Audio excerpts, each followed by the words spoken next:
Hey everyone, in this video I'll walk you through how you can do a least square regression in Desmos and why it's called least squares in the first place. If you're new here, my name is Olivier and I'm a certified math and physics teacher in Ontario who is currently doing a master's in statistics at Carleton University. Alright, so let's say we have 5 points and they can be anything you want. Let's say on the X you have weight, on the Y you have height. And you can imagine that there's a slight correlation, right? People who tend to be heavier also tend to be taller.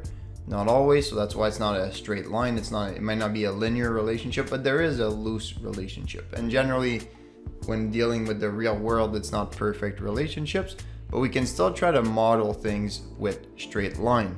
So let's say we try to get a straight line, a line of best fit between these data points.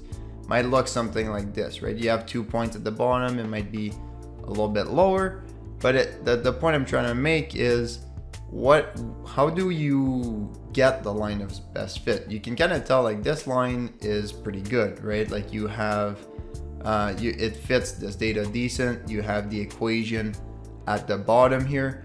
And it's very useful because once you only have 5 data points, you can try to extrapolate or even interpolate. So let's say you have a weight of 6, you can tell that the average height will be 7.1, for example.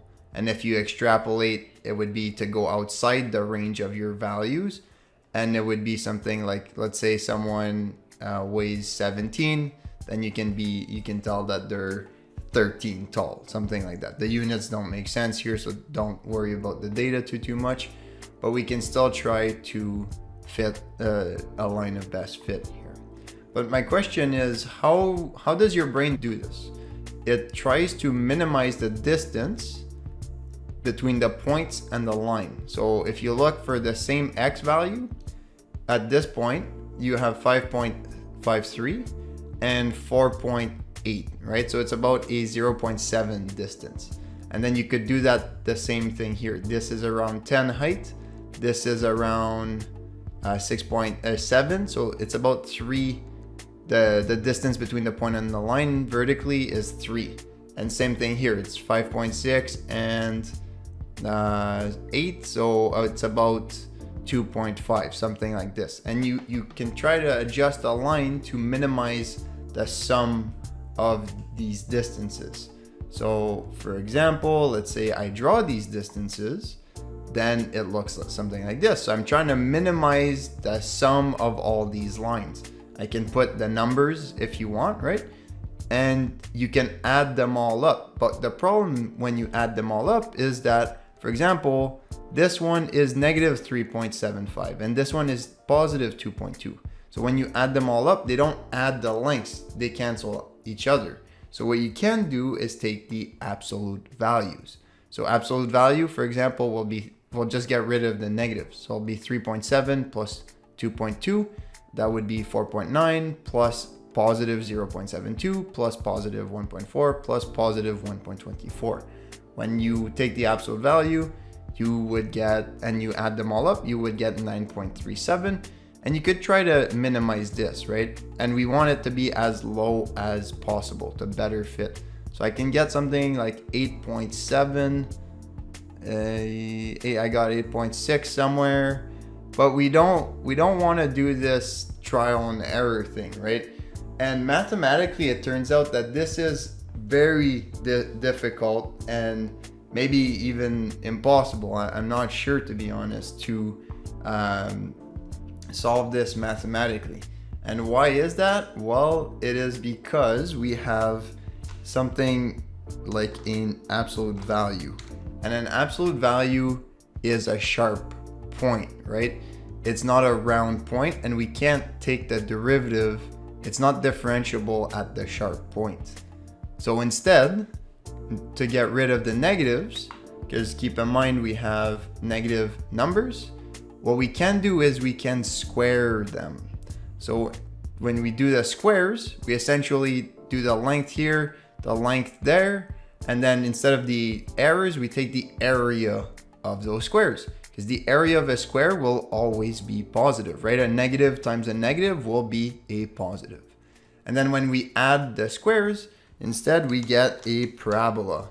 And that's very easy to find the minimum. We just take the derivative, set it equal to 0, and we solve for x or y. In this case, it's going to be a function of two variables.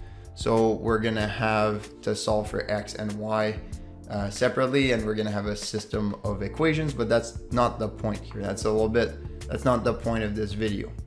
So instead of adding the absolute value of the residuals of the errors, we add up the areas, and sometimes it's called SSE, sum of the squared errors. So that's 10.1 plus 7.1, that's 17 plus 3, so that's 20 plus 1, so that's around 20 whatever, and you get, did I make a mistake? Anyways, the concept is there. It might not be the exact answer, but it should be around 21. And then when you play around with this, you see the sum of the squares adjust and you try to minimize it. So the lowest I got was 21 so far. Can I get lower than that? 21 seems to be about the best I can get. But we don't want to do trial and error, right? So that's why we use the squares. And mathematically, you can find the minimum of a 3D shape by just setting the derivatives with respect to the slope and the y-intercept of this. And maybe I'll link to a video that explains that part. But basically, you can do the line of best fit. So I'll just write this. I'm just clicking on the folder. And look, that is the line of best fit that minimizes the sum of squares. The lowest sum of squares you can get is about 21, but it is lower than what we got just by doing it by hand, right? So now let's just take a quick peek at how we find this in Desmos. And it turns out it is pretty simple to do. All you do is I have my data points right down here, and I have a list of points, just xn and yn, and here you just do a tilde, so it's like y equals mx plus b, so yn tilde, that's the squiggly, and then mx plus b, and then it tells you your m1 and b1. So then you have your equation of the line of best fit down there. So let's say I get rid of this, you see that the mx plus b is 0.43 and plus 5.07. So that's our line of best fit. It finds it for you, which is pretty nice. And there's other ways to find this. You could find it manually. I have it all in here, so I'll make sure to send that as well. So that's this Desmos stats function. That's the formulas from my stats class. I did it the long way. It all gives me the same answers. I have the Khan Academy. There's a video for that. I just put it here. There's an error legend. What is this? I'm not sure. It's probably, oh yeah, it's probably just for these folks to move. I think there's this if you want in here. That's a good way of doing it. And I think this is with the actual data in GeoGebra. Okay, so what are the takeaways from today? It's called least squares because we're finding the line that minimizes the squared error, right? So when you put it in the middle, you get the line that minimizes the sum of the area of these squares. And why don't we take the absolute value? Well, it's because it's hard to differentiate. Anyways, I hope you've enjoyed. Feel free to play with the Desmos links. That's the best part.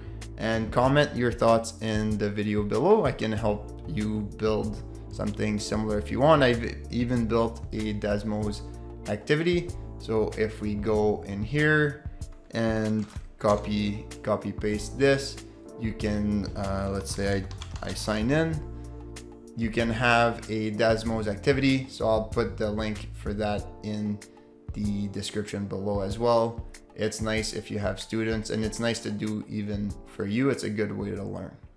If you've enjoyed this video, you're probably going to enjoy the other Desmos video I've created, so make sure to check those out. Thanks for watching, and I'll see you next time with Do the Work.